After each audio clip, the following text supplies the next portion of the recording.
सभी साथियों को प्यार भरा नमस्कार। जय हिंद। कैसे हैं आप सभी लोग?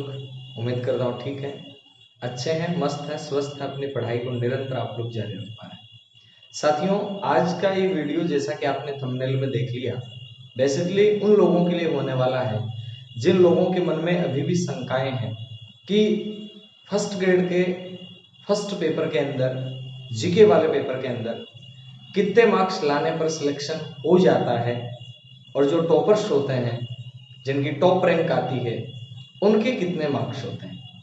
इन सभी शंकाओं का समाधान विद प्रूफ के साथ मैं आपको देने वाला हूं आज। तो निश्चिंत होकर इस वीडियो को लास्ट तक जरूर देखिएगा और कितने मार्क्स आ जाएं ताकि आप सिलेक्शन रेंज में आ जाएं, और फर्स्ट पेपर में बोले तो जीके में कितने मार्क्स आ जाएं कि आप टॉप भी कर सकते हैं। हालांकि टॉप करने में फर्स्ट पेपर का योगदान ज्यादा होता है या फिर सेकंड पेपर का, इस मुद्दे पर भी अपन इसी वीडियो के अंदर चर्चा करने वाले हैं, बने रहिएगा। नंबर एक बात, बहुत सारे विद्यार्थियों के कमेंट आ रहे थे मेरे पास कि सर आपके फर्स्ट पेपर में कितने नंबर थे। क्योंकि सभी को ये दिखता है कि 45वीं रैंक रही होगी तो फर्स्ट पेपर में ना जाने कितने नंबर बने होंगे, फर्स्ट पेपर में कोई मोस्ट इंटेलिजेंट रहे होंगे। ऐसा कुछ नहीं, एक सामान्य एवरेज औसत बालक रहा हूं मैं हमेशा से, अभी भी औसत ही हूं। ठीक है, सिलेक्शन होना एक भर्ती में, 2 में, 3 में, वो एक अलग बातें हैं कि थर्ड ग्रेड बन गए, फर्स्ट ग्रेड भी बन गए, वो एक अलग चीजें हैं। लेकिन आपका सिलेक्शन हो सकता है अगर सामान्य बालक हैं तो भी। बहुत से विद्यार्थियों के कमेंट आ रहे थे कि सर आपके फर्स्ट पेपर में कितने नंबर बने, जरा हमें बताइएगा। अब सभी को अलग अलग मैं स्क्रीनशॉट भेजूं तो ये थोड़ा सा मेरे लिए भी असंभव साक है, क्योंकि दिन भर फिर स्क्रीनशॉट ही भेजता रहूंगा मैं। मैसेज मेरे पास बहुत सारे आए कि आपके फर्स्ट पेपर में कितने नंबर थे। तो आप सभी को मैं बता देता हूँ, फर्स्ट पेपर के अंदर चूंकि टोटल अपना जो फर्स्ट ग्रेड का पेपर होता है, फर्स्ट पेपर 150 मार्क्स का होता है और सेकंड पेपर 300 मार्क्स का होता है। टोटल मिला के 450 नंबर का पेपर होता है फर्स्ट ग्रेड का। प्रथम पेपर है जो जीके जीएस का पेपर है, वो 150 नंबर का होगा, बोले तो 75% उसमें आएंगे। और सब्जेक्ट वाले में आपके 300 नंबर का होगा, 150% उसमें आएंगे। अब जो अपना सब्जेक्ट वाला है उसकी तो एक बार छोड़ो, आप सब्जेक्ट का तो अलग से एक बढ़िया शानदार सा वीडियो बनाने वाला हूं मैं, फर्स्ट ग्रेड की सटीक रणनीति का। बिल्कुल आप निश्चित रूप से उसमें सफल होंगे ही होंगे, कोई रुकने वाला नहीं है। भूगोल की अगर आप तैयारी करें तो निश्चित हो जाइएगा। हाँ, नीचे कमेंट करके जरूर बता दीजिएगा कि आप भूगोल के विद्यार्थी हैं। अब बात करते हैं कि फर्स्ट पेपर के अंदर 150% थे, 150 नंबर थे, 75% थे।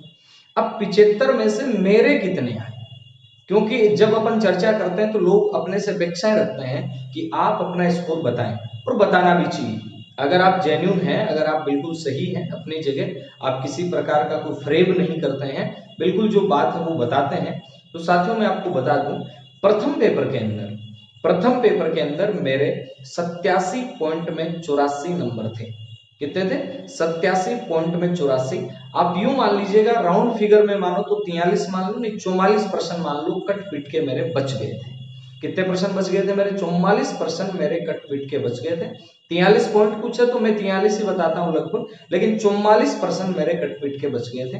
87 पॉइंट में 84 नंबर ये प्रथम पेपर में थे। अब 87 नंबर आए, बोले तो 44% मेरे कटपीट के बचे, कितने में से? 75 में से। कितने में से? 75 में से। अब 75 में से 44% मेरे सही हुए, और उसका परिणाम ये रहा, हालांकि कुछ सब्जेक्ट भी अच्छा था, उसका परिणाम ये रहा कि मेरे 45वीं रैंक आई स्कूल व्याख्या था भूगोल में। तो कोई ज्यादा लंबी चौड़ी कहानी तो नहीं। प्रथम पेपर से डरने की कोई बात तो नहीं है कि प्रथम पेपर में आपके 60% सही होंगे तभी आपका चयन होगा, ऐसा कुछ नहीं है। तो अपने दिमाग के स्क्रू को खोल लीजिएगा थोड़ा सा। आपके मन में जो वहम है कि क्या सिलेक्शन के लिए मोस्ट इंटेलिजेंट होना जरूरी है, मैं कहता हूं बिल्कुल नहीं, निरंतरता जरूरी है। और उस निरंतरता का, अपने सब्जेक्ट के ऊपर बिल्कुल एकाग्र होके रहने का परिणाम ये रहा कि सब्जेक्ट में भी अच्छा स्कोर बना, और सब्जेक्ट के साथ साथ जो प्रथम पेपर रहा उस प्रथम पेपर में स्कोर बना कितना? 87 पॉइंट में 84। ये तो रही मेरी खुद की बात कि मेरे 45वीं रैंक रही, उस 45वीं रैंक में प्रथम पेपर का इतना ही योगदान रहा। अब उसके बाद कई से एक विद्यार्थी अभी भी फोन किए जा रहा है, हालांकि मैंने वीडियो बना दिया था कि प्रथम पेपर में हम गणित पढ़े या नहीं पढ़े।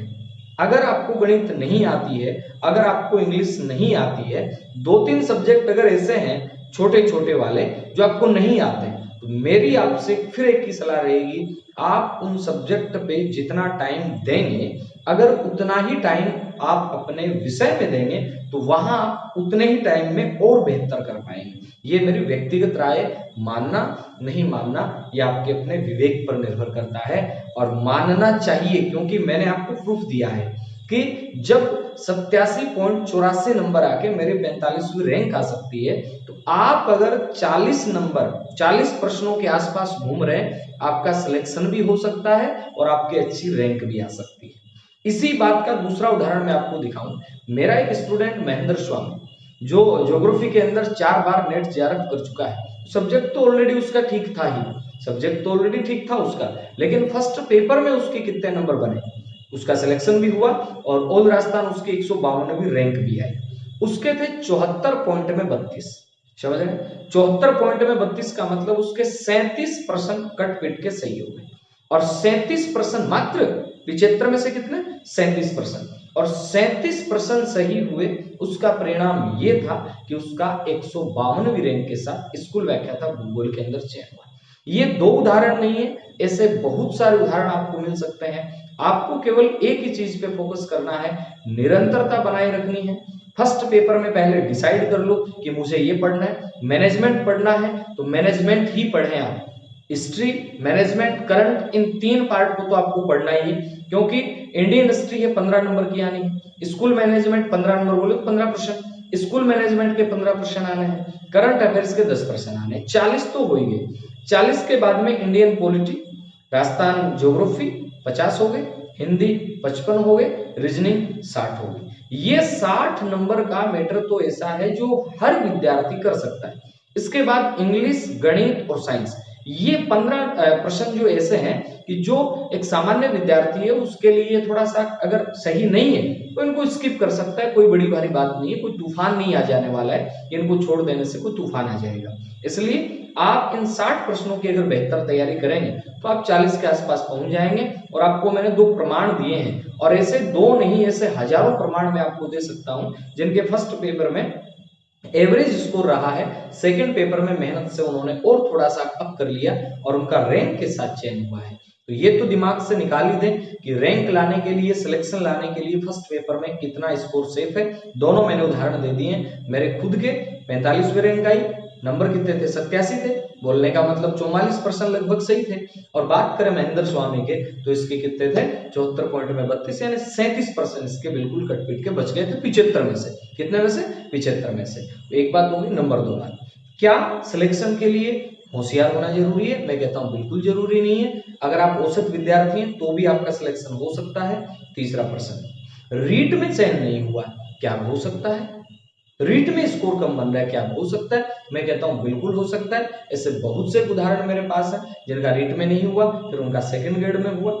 हमारे साथी सुभाष जी सैनी थे जो मेरे पिछले स्कूल में एचएम थे, उनका रीट में नहीं हुआ था, उनका सेकंड ग्रेड एसएसटी के अंदर हुआ, विद रैंक के साथ हुआ, गृह जिले के अंदर उनको नियुक्ति मिली। मेरे एक स्टूडेंट बिंदु बिश्नोई, उसका रीट में नहीं हुआ, उसका सेकंड ग्रेड मैथमेटिक्स में हुआ। एक अपने मित्र राजवीर जी हैं, उनका रीट में नहीं हुआ, उनका फर्स्ट ग्रेड हिस्ट्री लेक्चरर में हुआ। बहुत सारे उदाहरण ऐसे देखने को मिल जाएंगे जिनका नीचे वाली सेवा में नहीं होता, ऊपर वाले में हो जाता है। एक हमारे पोंक गांव के निवासी कुलदीप सिंह जी सेगाव, उनका सेकंड ग्रेड एसएसटी में नहीं हुआ था, लेकिन आज वो आरएस है। इसका मतलब ये नहीं होता कि आपका नीचे वाली भर्ती में नहीं हो तो ऊपर वाले में भी नहीं होगा। हो सकता है कि भगवान आपके लिए काफी कुछ अच्छा कर रहा हो। तो आज के लिए तो इतना ही काफी था, फिर मिलते हैं नए वीडियो में। ये था केवल फर्स्ट ग्रेड का सेफ स्कोर कितना है। ज्योग्राफी सब्जेक्ट की तैयारी कौन कौन कर रहे हैं वो इस मेन कमेंट बॉक्स में कमेंट जरूर कर दीजिएगा, ताकि आगामी वीडियो है वो ज्योग्राफी की तैयारी कैसे करें स्कूल व्याख्याता के लिए विद रैंक 100% गारंटी के साथ सिलेक्शन होगा आपका, अगर बताई हुई रणनीति पे चल पड़े हैं। मिलते हैं जल्दी। जय हिंद, जय भारत।